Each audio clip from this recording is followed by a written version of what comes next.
Welcome to the demonstration sites at the University of Washington Hearing Center for Inclusion.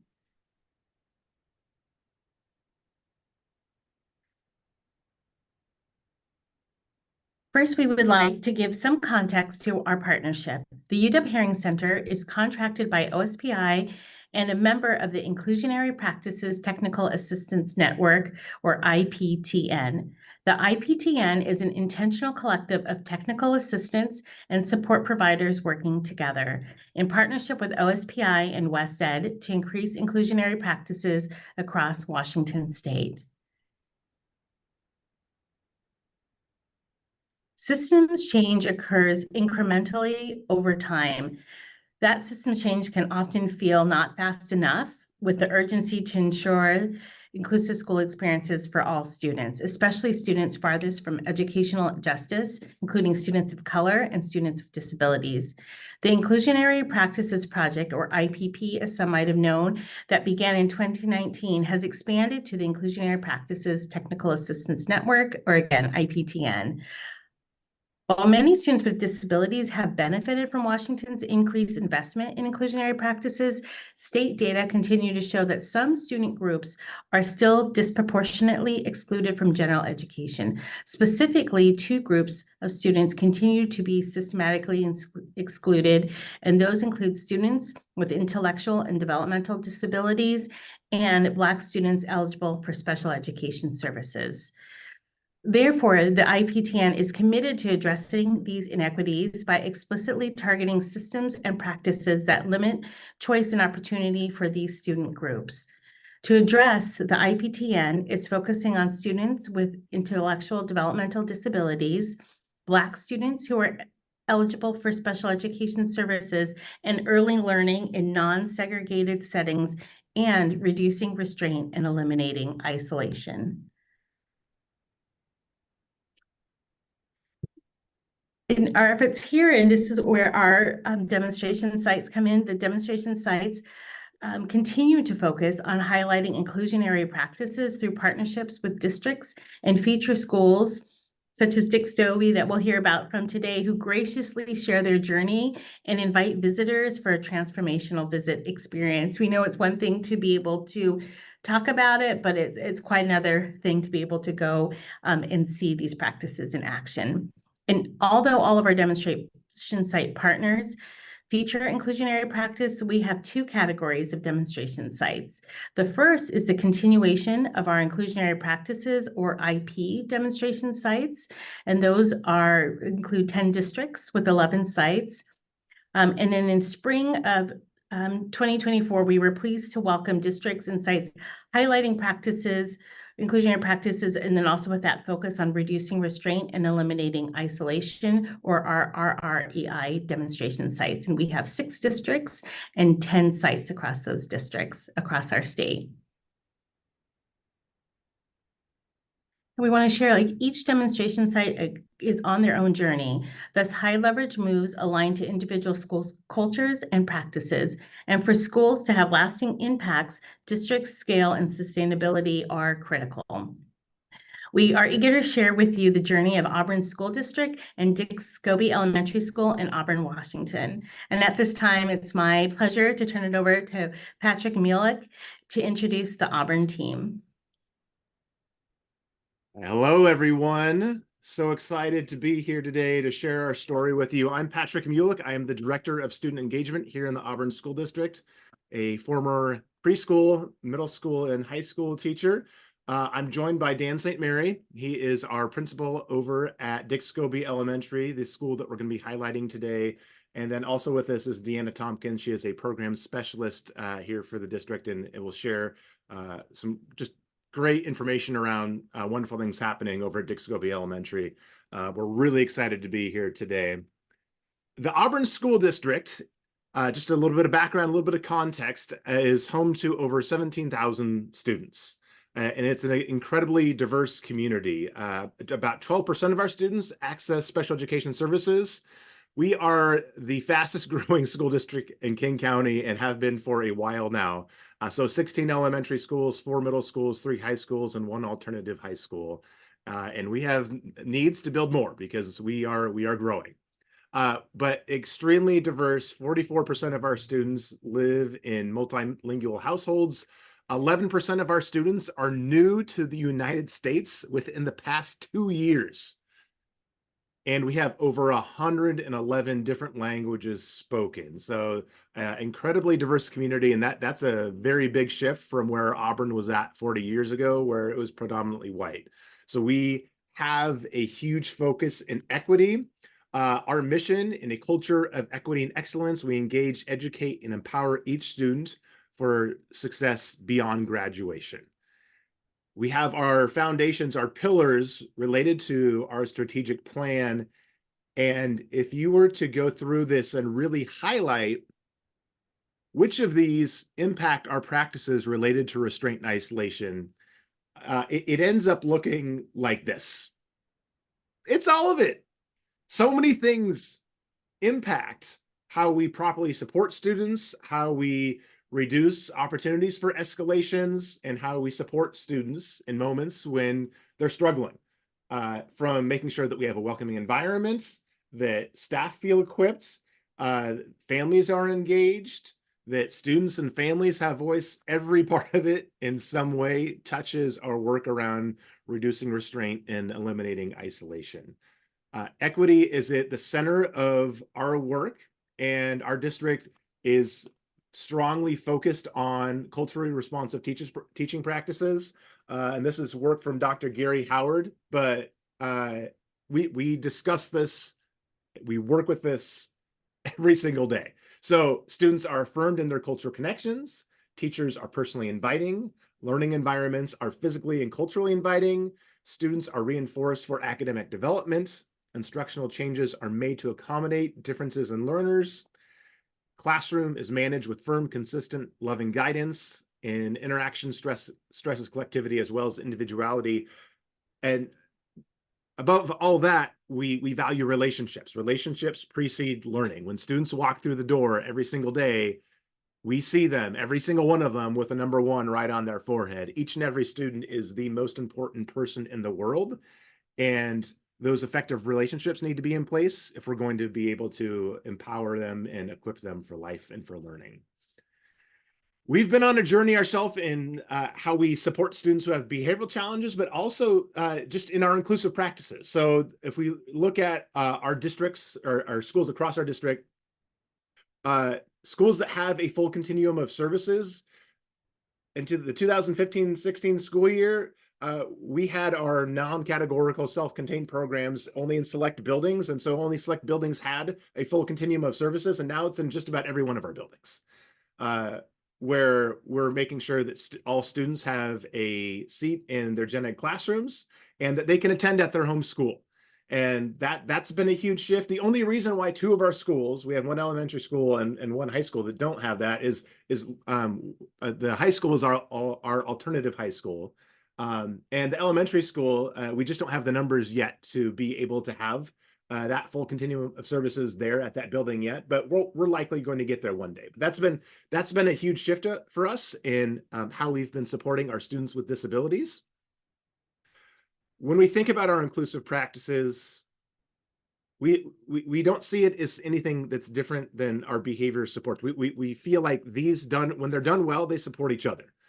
So for students who need extra behavior support, we know that the engaged mind forgets to misbehave. When students are engaged in their learning, we see a decrease in behavior. So when the most interesting person in the room is the teacher in the front of the class, we see a decrease in behaviors. But also, we know that when behavior supports are in place, when students have their breaks, when they have their reinforcement systems, they have their visual schedules, we know that those inclusive practices they're much easier to carry out. So these things go hand in hand and they support each other greatly. Our journey around restraint and isolation, it starts back at right around the 2019-2020 school year, which we know that was probably one of the most interesting school years any of us have ever lived through.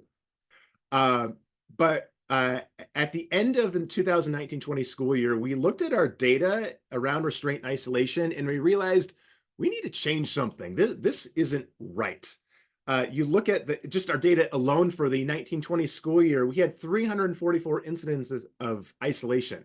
And if you remember, that wasn't even a full school year of in-person, right? We ended the in-person in March, and we still had ridiculously high numbers. We knew we needed to change something.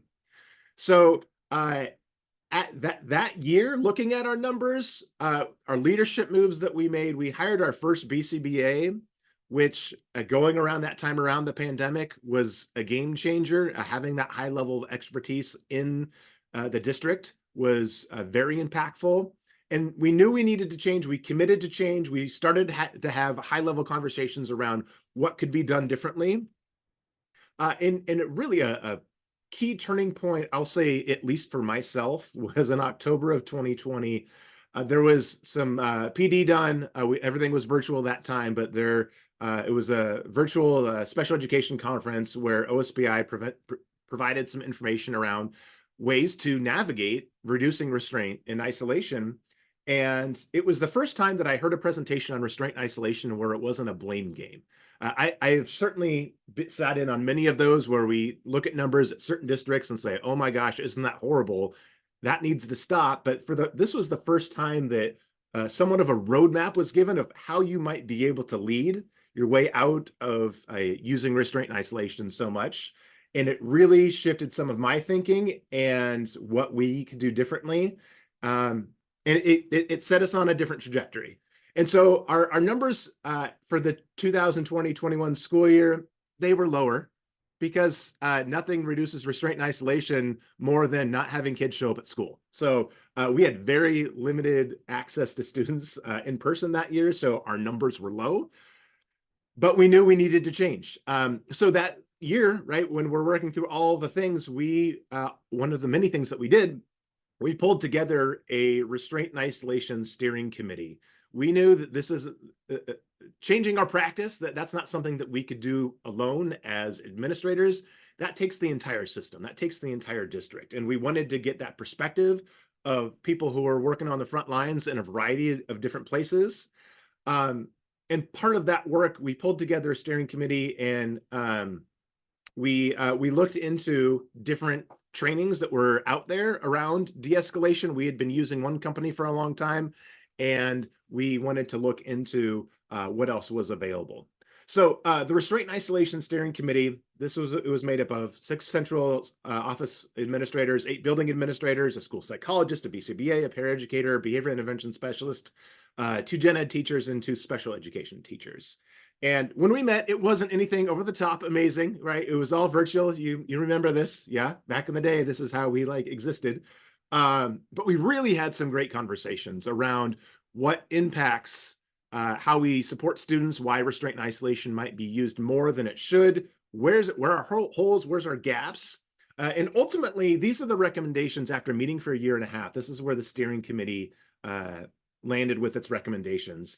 We recognized we needed to increase awareness of practices related to restraint and isolation across the district and really talk about the impact it has on students. There was a lot of confusion around what restraint and isolation is and what it isn't. When does it need to be reported? When does it not? Who needs to get trained? And how do we make that happen? So there were gaps that we needed to address there. We needed to improve our training. That was one thing that came up for the longest time. We had a one-size-fits-all model of either you take a 14-hour de-escalation training or you get nothing. And really, as one of the principals put it in the committee, if all of our teachers are going to be able to support all of our students, all of them need some sort of training on de-escalation. It doesn't have to be the 14-hour option, but they need something. So we knew we had to address that. We knew we needed to improve our data tracking system because we were just pencil and paper at that time, and it was high response effort on the individual who would be reporting. So we needed to change that, and then we needed to improve our FBA and behavior plan processes because what we felt wasn't effective in meeting the needs of our students. So one of the things we did, we looked at different trainings, and we actually ended up adopting a different de-escalation course. And this is one of the first times we taught it. We adopted safety care. And this is just one of our schools. One of the trainings, nothing over the top dramatic. One of the things we really loved about safety care, and I'm not getting paid to tell you this, I'm just telling you why we changed. It's highly based in ABA. There's a ton of role playing. It's not just a sit and get, it's a get up and demonstrate. You are not leaving until you have shown that you can utilize these de-escalation skills. And then there's assessments throughout. As you go throughout the course, there are different test assessments to make sure that you've got the content solid. So as we continued with our journey, we came back from the pandemic. Our numbers were increasing again, not as high as before the pandemic, but still concerning. Still 299 incidences of restraint, 89 incidences of isolation. We needed to continue to grow. During that school year, our leadership moves, we hired 3 more BCBAs. So we have a total of 4 BCBAs, and we hired a bunch of behavior techs. They're hired based on the needs identified in IEPs, but this was a real game changer in having that expertise in the schoolhouse, having 4 BCBAs across the district. Just like with your students, you must meet adults where they're at, not where you want them to be. And sometimes staff are just struggling with really intense behaviors, or students with really complex needs. And having that expertise from the BCBA to go out and consult, having that availability of behavior techs to work one-on-one with students really helped us meet student needs in a very different way. And we continue to utilize them to this day. I will tell you, there's many wrong ways to use BCBAs and RBTs in districts, and that we can save that conversation for a different presentation for a different day. And I'm happy to discuss that if you ever want to give me a call. But properly using them, it can really help shift some things in a district. There's lots of ways in which they can be overworked, overutilized, and found to be ineffective. But when they're set up for success and have a reasonable caseload, they really can do some amazing work in a district. And the result of that, what do we have? We have our out-of-district placements, so our utilizing our NPAs, we have below average, right? On that, we have less students than what most districts have require or needing those to meet student needs. Our behavior programs are shrinking. As I sit here today, we at the elementary level, we have a behavior program for the entire district. Is a district of over 17,000 students today. At this moment in time, we literally just have 3 students in our behavior program. We have 1 classroom for the elementary, 1 for middle, and 2 for high school. We're able to meet students' needs in their home school, and we're seeing a lot of successes with that. It doesn't necessarily make it's not easy. It's still challenging to work through, but having that expertise has been a game changer for us. So we continue on our journey, right? So the 2022-2023 school year, we continued to see incidents of restraint and isolation, but our numbers were getting a little bit lower. And our leadership moves this school year continued to utilize our BCBAs. And just for clarity with that, I know we love our acronyms and special education and education all around. BCBA, Board Certified Behavior Analyst, RBTs, Registered Behavior Technician. Continuing to utilize those across the board. Our leadership moves, we piloted and adopted safety care, and we rolled out what we call foundations and de-escalation. And this goes back to the feedback on making sure that staff have access to some sort of de-escalation training. Myself, in collaboration with another BCBA, we created a 3.5-hour asynchronous option around de-escalation that we've had over 400 people in our district take, and have found a lot of success with that. So, and I've heard a lot of great feedback from recess paras or a librarian or the custodial staff. They may not be the ones that are being called on immediately when escalations happen, but they witness escalations and they need to know how to support, right? When a student is escalated in the hallway or in a classroom, they need to know what the goal of de-escalation is. And in the event that they're put in that situation, they do have some strategies that they can pull from.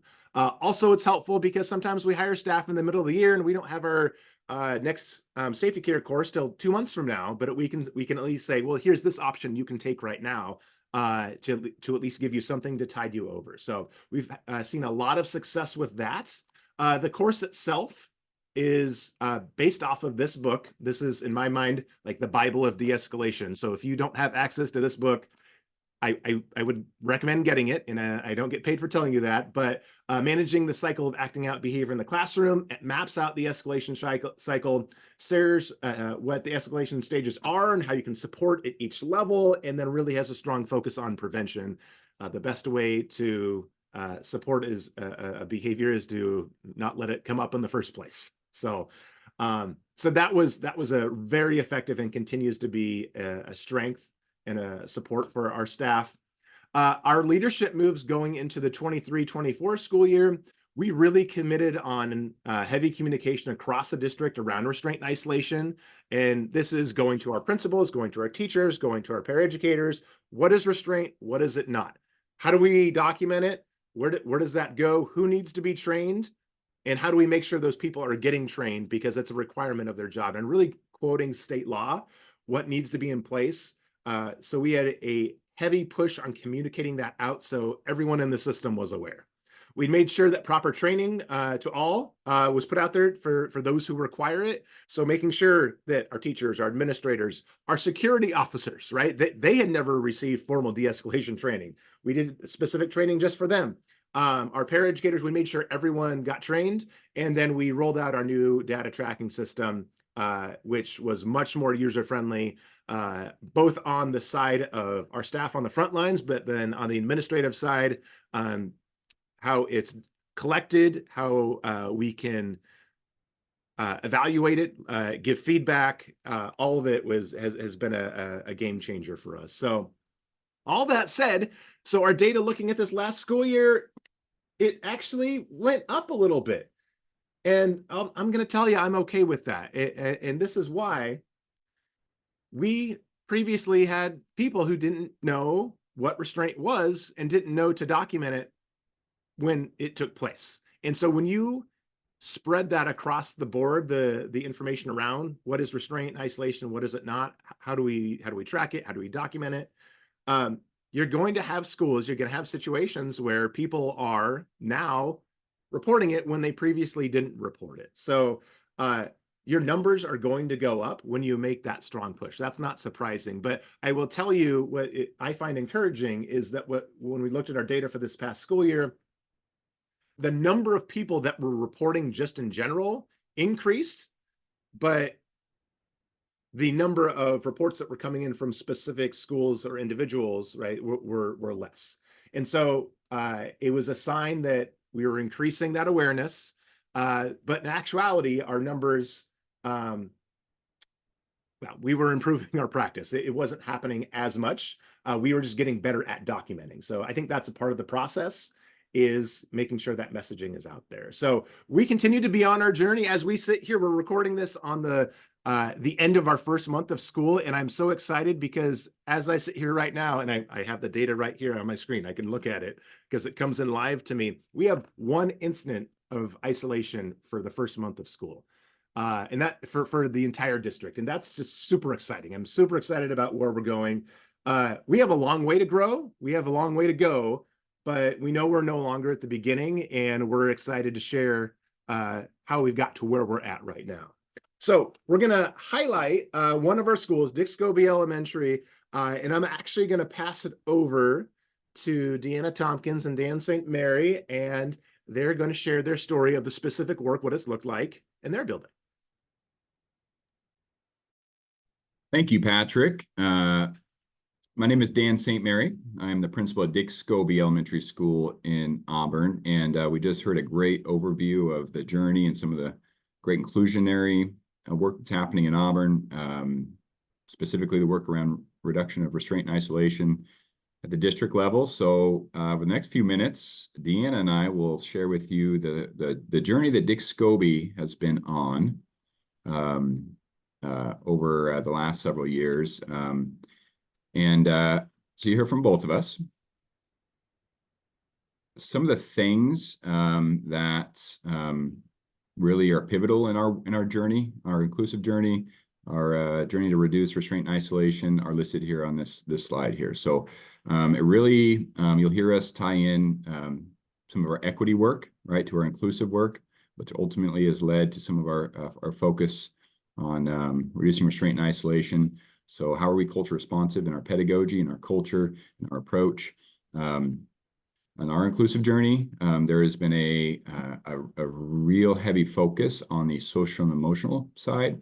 So you hear a lot about the proactive ways that we try to create a sense of belonging for all students, and equip them with the tools in the classrooms to maintain regulation, to prevent situations where we're having to consider things like restraint or isolation. Culture of care and belonging.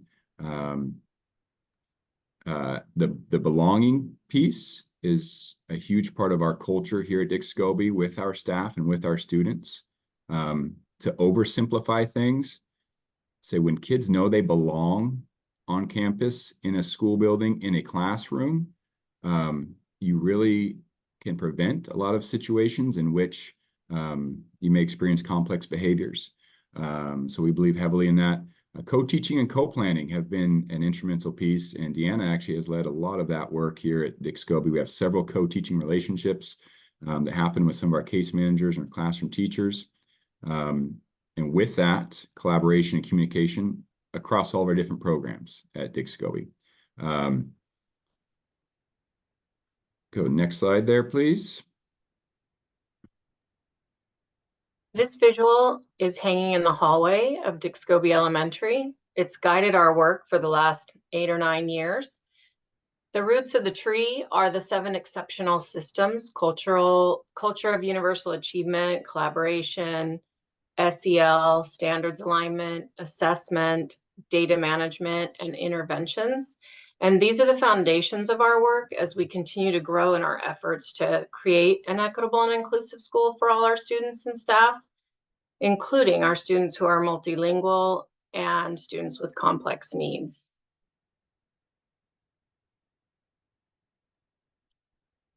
So who are we here at Scobee? So first of all, if you're not familiar with who Scobee is, Scobee was the commander of the Space Shuttle Challenger in 1986, where there was shortly after takeoff, there was an accident, an explosion. He's from Auburn, right? And so we try to elevate his legacy. So we are the Scobee Challengers, and we try to tie pieces of his legacy into who we are and some of our systems. So there's that piece. And then you can see some of our demographics of our students. We're a beautifully diverse community and school. You can see 28% Asian. A lot of those are newcomer families and students from Afghanistan.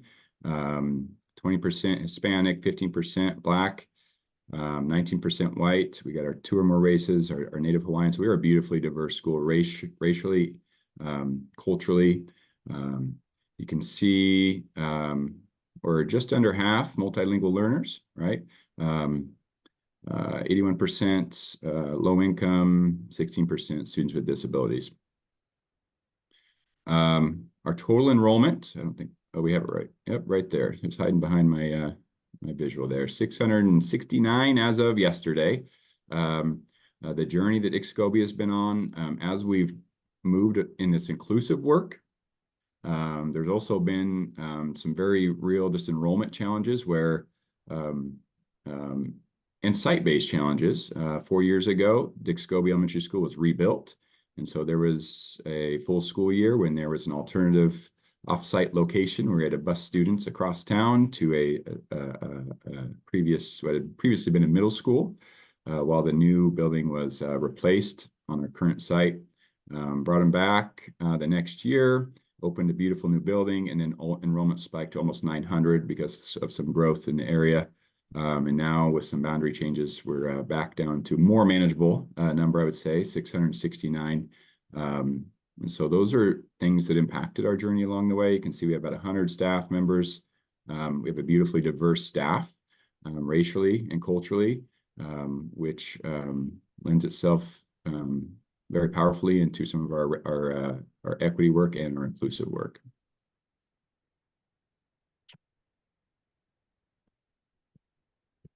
So we begin with our why, and I want to preface this with just so I'm very clear. This is my first year at Scobee, so I'm just beginning my journey here with our Scobee team, and so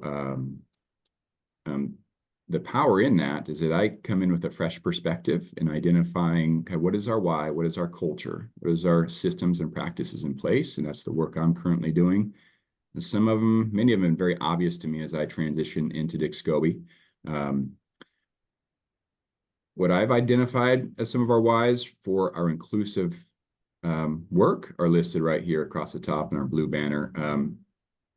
For one, just an emphasis on basic humanity, social justice and basic humanity. Everybody has the right to have access to all things, okay? Physical and psychological safety for all of our students.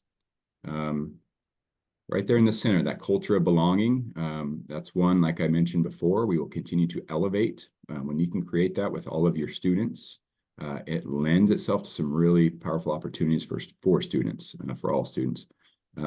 Increased access to all spaces for all students, which hopefully can lead to a decrease in disproportionality in things like discipline data and some of our academic data.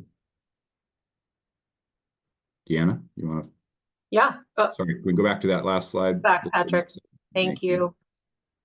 This is the why and how our inclusive journey began and continues, ever changing. We started to become more aware of disproportionality in our data for Black and Brown students, discipline data, academic data, and special education eligibility. And as a result of that more intentional focus, we had access to increased resources and funding. Our district participated in the WASA Inclusionary Practices Project. Student Special Services partnered with building leaders intentionally. They created positions, district level positions focused on inclusive practices, and really emphasized our district learning from others about what was possible. And as you look at some of these things, one thing I'll point out is that they're all student-centered. And so if we were to phrase our why in a very simple statement, our students are why, right? And so a lot of our conversations lend themselves to not necessarily what is our why, but who is our why, right? And so we have some beautiful pictures of some of our beautiful students here at Scobee, but really these things that we prioritize are all about our students and what they deserve, right? Especially those that need us most. Okay, Patrick. All right. Creating a safe, welcoming, and inclusive environment for all of our students is our priority, particularly students with complex cognitive and behavioral needs. And we decided we don't want students to have to leave to learn. Every tier of our system, from district level student special services, the principal and the staff, have critical parts of that journey.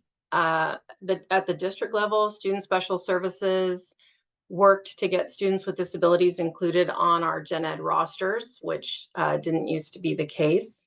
They partnered with building leaders to visit the other districts and schools through Urban Collaborative and the WASA Inclusionary Practices Project, as I mentioned before. And it's through these visits, actually, that our building leadership fell in love with and adopted Ruby Bridges Elementary's motto, "I'm a learner, I'm a leader, I belong here."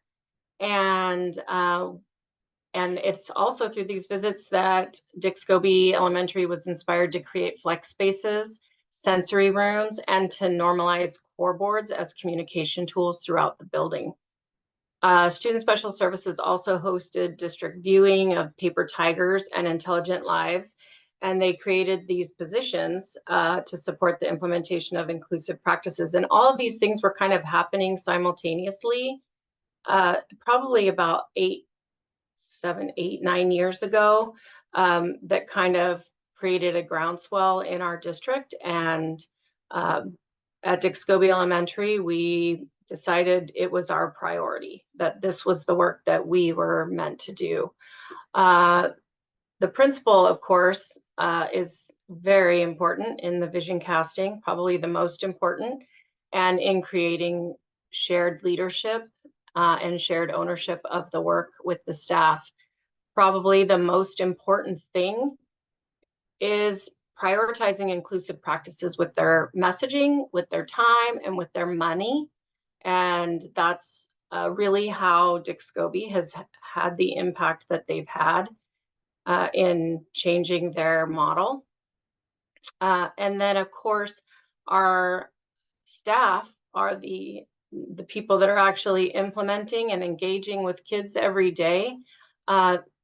They are having the most important high leverage moves of all. Our teachers and paraeducators, they champion our inclusive practices, they champion our kids, and the all for each mentality through co-planning and co-teaching, candid conversations, giving feedback, advocating for kids and advocating for each other, holding each other accountable, presuming competence and challenging deficit thinking.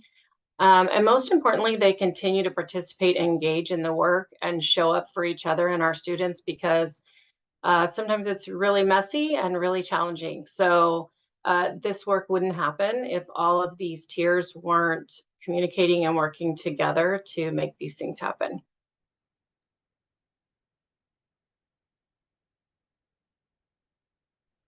Okay, so when we get down to the work actually happening, I break it down into three different parts: the culture, the structures, and the practices. And specifically, anytime we're talking about inclusive practice, I categorize all of our work into one of these three categories, these three buckets, and it has to start with culture.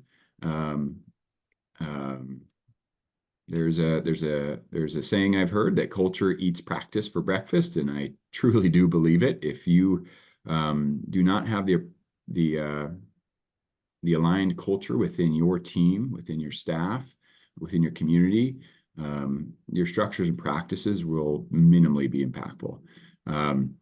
So you're going to hear us specifically talk about in the next few slides some pieces that have led to an inclusive culture at Dick Scobee and how that began several years ago and how it's been cultivated and where we feel like we're at now. And then same thing with the structures. When I think about structures, I'm thinking about schedules, how we use space, even how we use our funding, as Deanna mentioned. Does it align with our priorities? Things like service models, how we access tools. So the structures piece, right? You need to have strong structures that, as a building, align with your priority. And for us, that is an inclusive piece. And then the practices, ultimately, you need really good people doing really good work within the structures and within the spaces, right? So how do we equip ourselves? How do we continue to grow and strengthen each other? That's been an important piece. We say that structures can help us get kids in the right spaces, or they can get kids in the room, and then our practices are what we do once they're in there, right? And how we best support them and help them grow. So Deanna, because she's been around at Dick Scobee a few more years here than I have and been really involved in the work, she's going to describe some key components for each of those.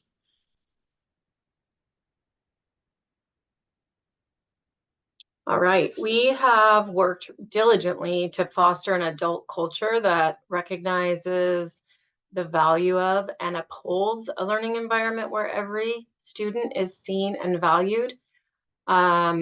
We have spent a lot of time becoming aware of our own identities and biases and having candid conversations about inequities, both in education, but also in our personal lives and in the world around us. And we together have made decisions to be better and do better. Part of that is a huge piece of that has been the building leadership, prioritizing diversity in hiring so that there are many voices at the table and many perspectives in our work.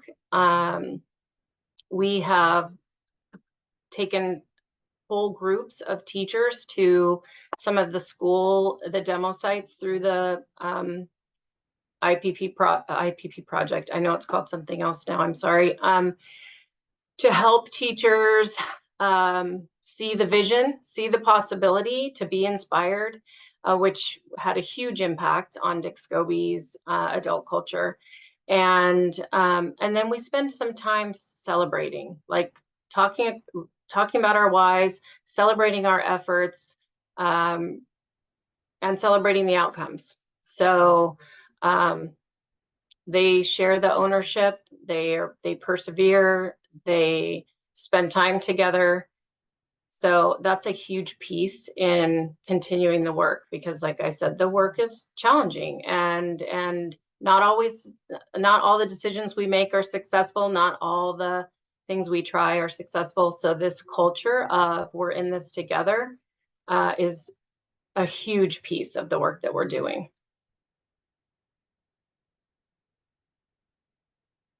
Thank you, Patrick.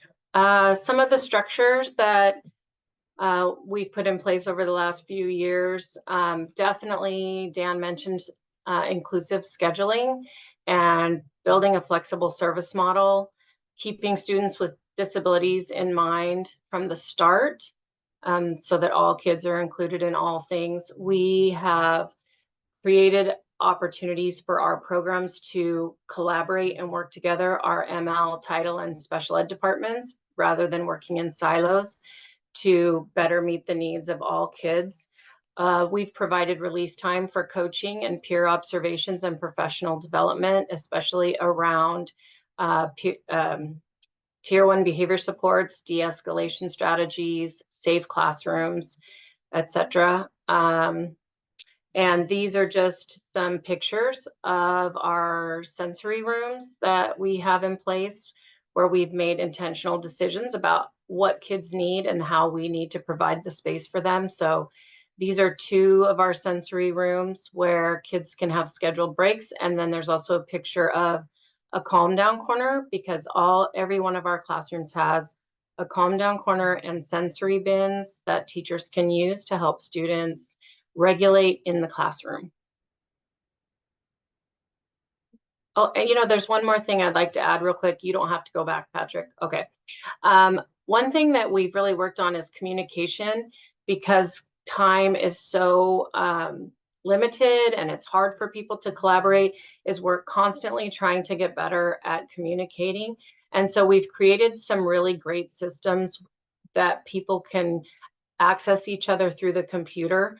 We have a building hub where all of our information is stored, so staff can communicate through the hub and get information through the hub. We have building-wide data sheets now where all staff can monitor student progress through the data sheets, and those data sheets all have links to student folders where teachers, specialists, paraeducators, anyone who touches the life of a child can access their IEP at a glance, their behavior plans, visual schedules, any other information that's pertinent to that student's success. Sorry, Patrick. Okay, our practices. Our diverse student body and staff is our greatest asset in our efforts to create a sense of safety and a sense of belonging for all our kids. Our staff, they are co-planning and co-teaching, coaching, peer observations. We have class meetings every day. We actually visited a school that had a morning assembly every morning to set the tone for the day, and we can't fit all our kids in our gym, so we have an all-school morning message that is broadcast throughout the school every single morning. And that, again, is run by our staff, and students are a part of that as well. So that has been a really exciting addition to our routine. We analyze behavior data and trends in that data to support tier 1, 2, and 3 behavior supports in the building. I mentioned the calm down corners in the classrooms. We did partner with Belong Partners. It was Sound Discipline at the time. They've provided tons of training for our staff around restorative practices and de-escalation and understanding behavior. We have building-wide greetings. There's a poster here, the blue poster with the round circles. Teacher created, the teachers designed that, and every space in our building has a greetings poster at their door for greeting kids when they enter a space. We have, that is a picture of that orange core board is our recess core board. Another idea we got from one of our school visits, and now we are developing core boards for all the spaces in our building, and soon that will be district-wide because we're going to share that with all the schools. And we have the bottom picture is our SEL slide decks that some of our staff developed K-5 for to support their class meetings for the first 3 months of school that they can use as part of their class meetings. Lots of layers, I guess, is the point of this story. Lots of layers. Yeah, thank you, Deanna. And as we look at some of the successes, big and small, throughout our journey, what you may notice is that many of the things we're sharing in our journey that we focused on and growing are about being proactive and supporting students, right? Minimizing the times when a student may become dysregulated to the point of having to consider restraint or isolation. We put a lot of effort into that, as opposed to how we also put time and effort into how we respond in those situations. But most of the work, we know the real work is about preventing the preventative work before we even get a student can get into those situations where we have to consider that. So some of the successes, right? We talked about many of these that we're proud of the work and the growth we're having in these areas. Staff culture, those sensory rooms that Deanna spoke of. Yes, some of these, these tier 1 universal accommodation class meetings, calm down corners, and sensory bins that all students have access to. Building wide core boards, and many of them in common places around the school. The communication systems that Deanna just spoke to. So how do we kind of streamline communication without overwhelming folks, right? And make it accessible.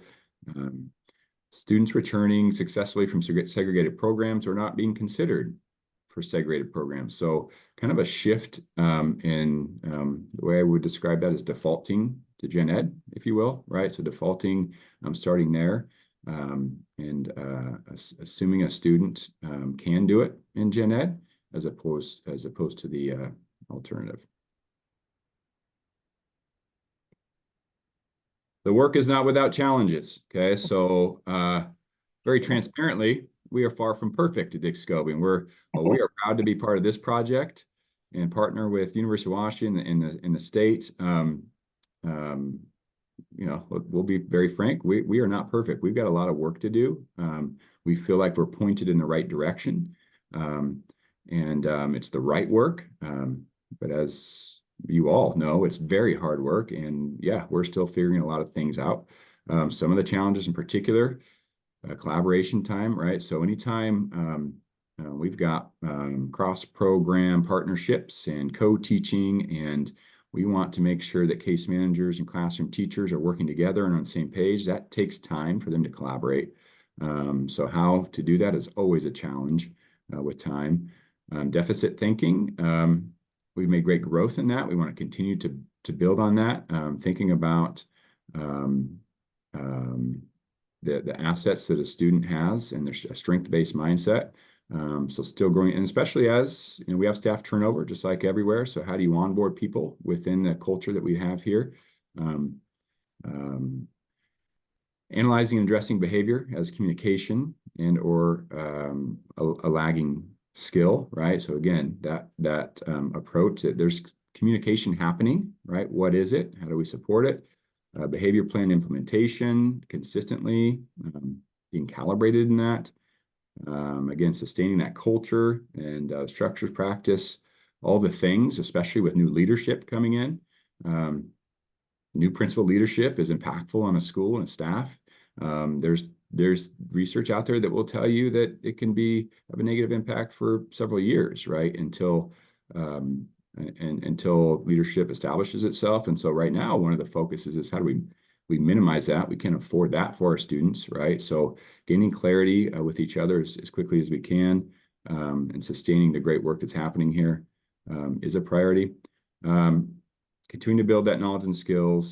Staffing shortages, as many of you know, are always going to be a challenge. How do we kind of proactively plan for when those happen and best support kids? Certainly those with complex behavior needs, and maximizing our adult resources. So here's a couple current priorities, and it really aligns with some of the things I just shared. In the past 2 years at Scobee, there's been some significant steps in structures and practices. Okay, we've taken some big steps, some bold steps in terms of service model, schedules, and things of that nature. Some of the structures right now, right, as again we shift in leadership, it really is about making sure we're all clear, right, in the structures and the practices with all of our staff. Okay, so building that clarity with each other, me, myself, having clarity in the structures and the practices, and then continue to grow that. But it's a year of clarity and calibration for us, right? Tier 1, Tier 2 practices, even we've got areas to grow in our Tier 1 practices that we're looking at, right? But a lot of it is being clear with each other on what those are, calibrating the practice, so it's consistent for students across our systems. And then all for each approach, all for each is how I describe our team right now, the culture within our team, right? All adults that are for students and particularly for each student, right? So sometimes that means getting outside of our labels or our boxes and thinking about how we best support kids. And that's the approach that this team has here. So continuing to grow that is a priority. Some specific things. So universal design for learning, when we really talk about that practice, strengthening and equipping that practice as adults and what that is and what that looks like in classrooms for all students. Continue to grow in our culture responsive practices, scheduling, prioritizing access to all things for all kids. Even when we begin to build that schedule is a huge, huge layer. So how we do that best is a challenge. It's a logistical challenge, right? So continue to grow in that area, that co-planning and co-teaching, continue to strengthen that. And then, yeah, we got some disproportionality still, right? So working through how do we look at that data and how does that help navigate and focus the work? And also always, how do we use our people, our adults, our team? Show me what you do with your time, money, and your people, and I'll show you what's important to you, right? So it's making sure we're efficient with those.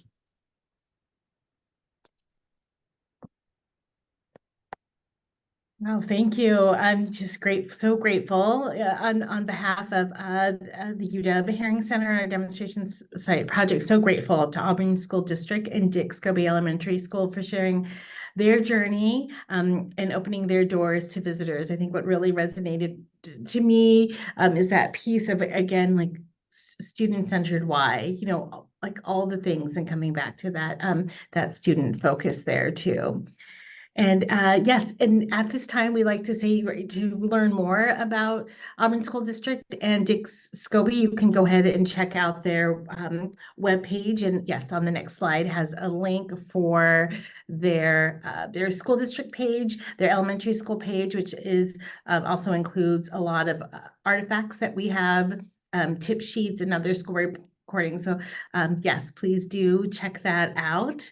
And then on our last slide there is a QR code that will take you to our website. Thank you, everybody, for joining us today.